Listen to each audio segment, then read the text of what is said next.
Hello students. Today's class we are going to study on-screen, the role of on-screen editor.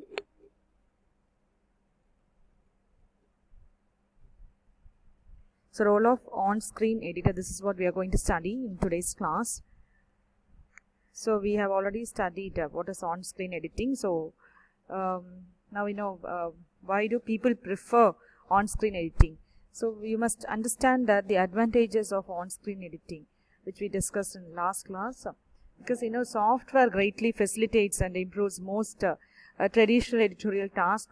That is, it increases both the speed and the quality of editing. That is, its efficiency is increased. And moreover, if you see, today the manuscripts are now created on the computer. So printing them out just so that they can be edited in both inefficient and an ecological way. So on-screen editing, the role of on-screen editor, that is the topic. So on-screen editing can bring many advantages to the publisher and to the author. This helps the person working in detail on the text to correct the author's files. So it's the duty of the on-screen editor to correct the author's files. Skilled on-screen copy editors can make use of their computer's tool such as find and replace and macros, which can work quickly and efficiently. See, what is this find and replace?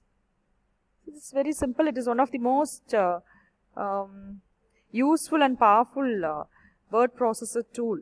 Find and replace is a word processor tool. It may not be possible to make the desired corrections in one operation with this find and replace. It may be necessary to do, several find and replace operations to work towards the desired effect. Okay, so it is a word processor tool. Find and replace is a word processor tool.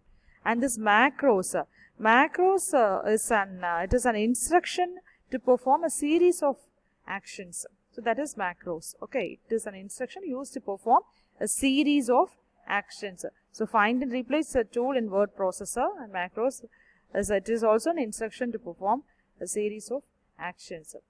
So computer can use tools like find and replace and macros, which can work quickly and efficiently.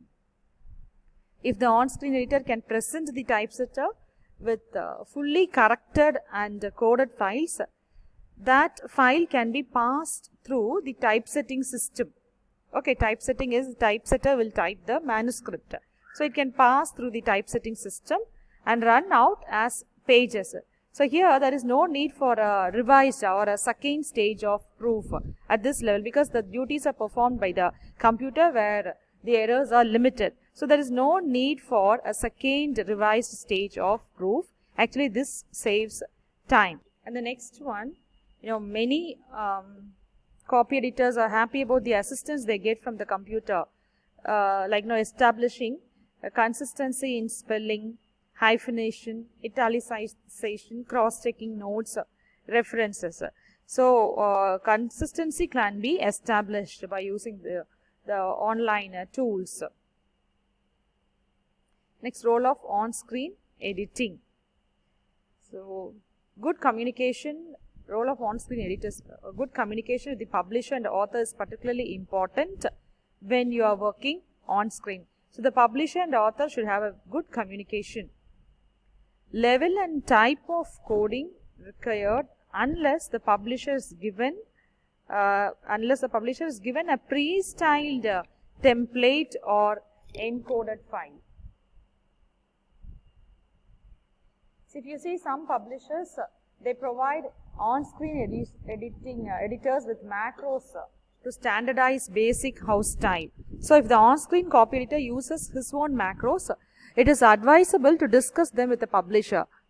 So here the publisher, if they follow their house style book, it is always better to discuss the type of macros with the author, with the publisher.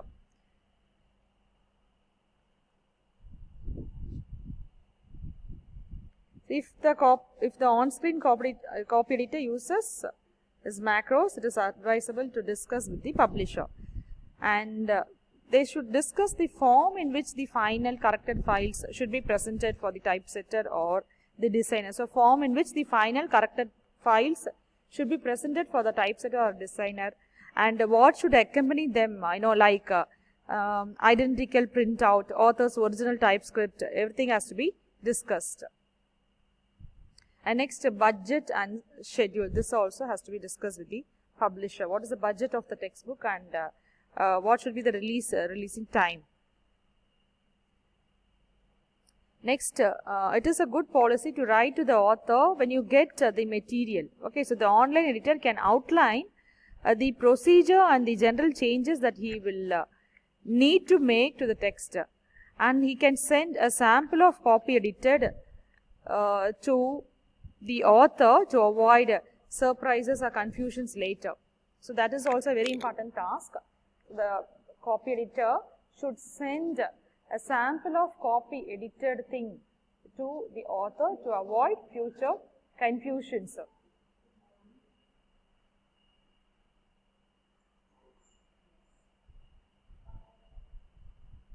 So if you see the on-screen editing scope, so on-screen copy editor can use his tools as we discussed, the macros and find and replace, and also accuracy and speed. So one aim of on-screen editing is to get the computer to do any task that is done repeatedly by hand. Okay, so that is the great, that is why we prefer on-screen editing. So we can avoid the task that is done repeatedly by hand. So on-screen editing implies that hard copy is not needed or used. So you work directly on screen marking up hard copy. Okay. So we never use hard copy. Instead, we directly mark on screen. So that is when you do on-screen editing, you use a combination of, sometimes you can use that also, hard copy, markup and direct on-screen editing. And if you see, the conventional editing marks can be avoided, which will make the manuscript untidy. The conventional marks, sometimes we use red ink to show the errors. So this can be avoided to make which makes the manuscript untidy. So remaining we'll see next class. Thank you.